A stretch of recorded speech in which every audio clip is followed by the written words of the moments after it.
So the arc ascended extinction vote has begun with a variety of creatures for this one.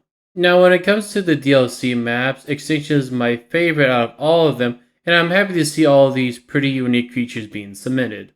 In today's video, I'll be ranking them on a tier list, S being the ones I want to be added, and F being the creatures I really don't like. Before I start the rank, it's important to know that while I usually don't go over any of the abilities, I'll be going over what the creatures being mainly submitted as, so some abilities may be included. As, for example, the Shatosaurus being the living submarine. This is a bit of a change compared to my other rankings since I just went off based on the creature and not mention any of its abilities or what's being submitted as. But I think mentioning what the creature's mostly gonna be like, or the main selling point of the creature, is fair to mention, and that's why some people may vote for it. Now with that all the way, let's get straight into the ranking. First we'll be going to C tier since none of the creatures are bad enough for F or D tier for me. The first creature for C tier is a Rostion. The Rostion is being submitted as a Forbidden Zone Phantom. The Rostion will be somewhat of a support sneaking creature. It'll be able to go invisible but leave behind a mist-like trail. It can also send out codes that blinds and causes hallucinations or deafness onto its target. It'll also be able to do a lunge attack that could debuff any form of armor on the targets around it. Overall, the Rostion is cool, but I'm not too interested in it. The last creature for C tier is the Thylacolsmilus. The Thylacolsmilus is being submitted as the strategist. The Thylacolsmilus will have two forms, that being the normal form and the alpha form, both having their own different abilities. The normal form can roar at creatures, making any creature that are locked onto other creatures make a lock onto the Thylacolsmilus. The alpha form can do a charge attack that when hitting either creatures or structures will create a weak point for it, increasing the damage the target takes.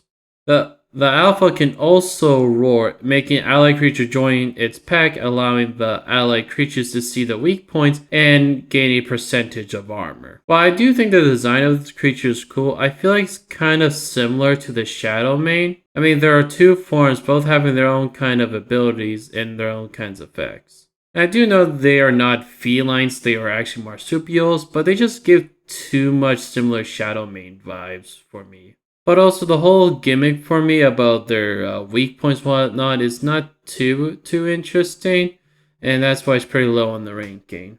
The first creature for B tier is a Hexacopteryx. The Hexacopteryx is being submitted as the Lord of the Skies. The Hexacopteryx has a few abilities that could make it either a Titan slaying or taming more easier. It gains a damage reduction and damage boost against the Titans. It will also be immune to any of the status effects from the Titans, making a good creature run against them. They will also be able to attach themselves onto the Titans, similar how a Deinonychus is, and allowing it to attack the corrupted parts of the Titans. I think the whole Titan taming part of the Hexacopteryx is really cool and definitely helpful. It's just I'm not a big fan of this creature compared to creatures higher up on the ranking. Next creature is the Darwinopterus. The Darwinopterus is being submitted as the wielder of the corrupted crest. The main thing for this creature is its diction mechanic, somewhat similar to a Fenrox, but it being still different. This creature can be fed element shards or corrupted nodes, changing its crest on its head and gaining a few new abilities. It will gain an elementation effect that slows and damages the creature, but also makes the target take more damage from all sorts of element, and is finishing attack killing a creature that is at super low HP. I think overall the Darwinopterus is a decent creature. I like the whole corruption addiction mechanic, but it's not really I'm looking for when adding a creature in Extinction. Last for B tier is the Ozamek. The Ozamek is being submitted as the anti-flyer. As the title the Ozamek has been given, this creature's main thing is to counter all kinds of flyers, no matter the size of the flyer. These creatures will go after all kinds of flyers and will apply a venom that steals stamina from the target. The Ozamek can lash itself onto walls and glide around. I think overall the design of the Ozamek is silly but lovable at the same time. It honestly looks like a dragon you would see in the How to Train Your Dragon series. I think compared though to the other submissions, it's kind of okay to be honest. I can see why people may be wanting it to win or a creature like it to win since flyers are the most versatile creatures in the game, nearly doing almost what all other creatures can do. But it's definitely not a creature I'm too interested in. The first creature for A tier is the Edmontonia. The Edmontonia is being submitted as the Powdered Leg Tanky Anki. The Edmontonia has an igniting-like ability within its two stances. When attacking a creature, the Edmontonia will apply powder flint stacks onto the creature.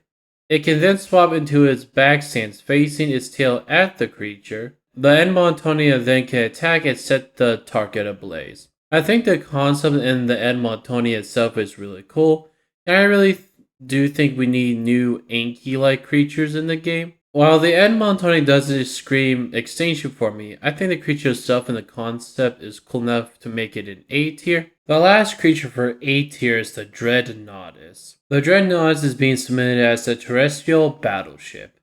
The main thing the Dreadnoughtus will have is its saddle, allowing to have up to 5 slots for turrets.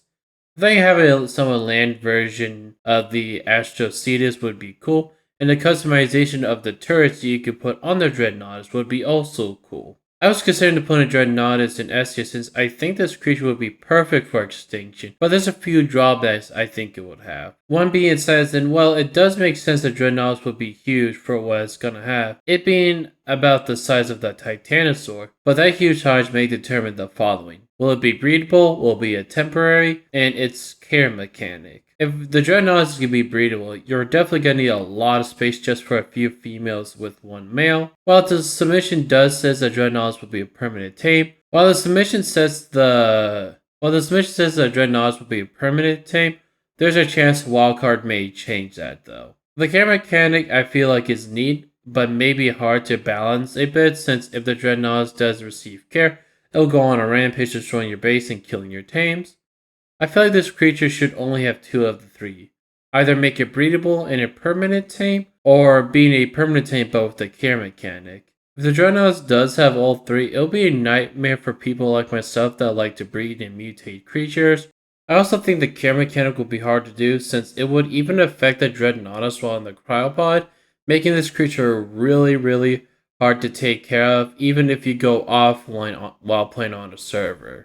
The first creature for S tier is going to be the Jumping Spider. The Jumping Spider is being submitted as the Jumping Fluffy Survivor Guardian. Now the Jumping Spider has been submitted plenty of times, so most likely everyone knows about its abilities, but there will be 2 new things. One, it will have the ability to shoot up a web, making a bridge for it and small or medium-sized creatures. 2, having a saddle that allows it to place any type of turret on it, depending on the turret will have a few drawbacks to it. Honestly, I feel like getting rid of the turret saddle makes sense since we already have a turret-based creature in Extinction, that being the Velonosaur. Now, despite the questionable turret saddle idea, I think that Jumping Spider is nearly a perfect fit for Extinction. Not as perfect of a fit compared to Aberration, but still nearly a perfect pick. Now, in the center ranking, I mentioned the Jumping Spider roadmap just in case if it loses any of the previous maps. While there's been a change of plans, this will be the Jumping Spider's last submission. So should you vote for the creature based on their last time being submitted? Well, no, because the next creature is also doing its last run. Next creature is the Gorgonops. The Gorgonops is being submitted as the Feral Tracker and Taming Assistant. The Gorgonops has been submitted plenty of times and now it's making its final run. The Gorgonops is being submitted as a creature you want if you're looking for some high level tames. Being able to detect max level creatures, able to carry unconscious creatures, and follow creature tracks. The Gorgonops is a creature I would really love to see make it to the game, and definitely was sad to hear it was considered to be added at one point but was canned. Now, despite the love I have for the Gorgonops, it has never stood a chance in the voting phase. I don't think it's even made it in the top 10. So I hope even if this creature does win, it does somewhat well in the voting. The last creature is the Sauroposeidon. The Sauroposeidon is being submitted as a melodic earth shaker. The Sauroposeidon is a fun idea, I think, with the mechanic of it being able to tag to a beat attack. It will share a similar minigame like how the mammoth drums are. Each successful hit in the minigame you do, you will stomp over time, and after every successful hit in the minigame, the stomp's damage is increased. However, missing the mark multiple times, you will then get a damage debuff. The other ability I want to mention is the Rally Call, which grants you different buffs. But depending on what attack you do, will grant you a stack, and after you use up to 20 different attacks, that being either a damage reduce, damage reduction, or increased movement speed.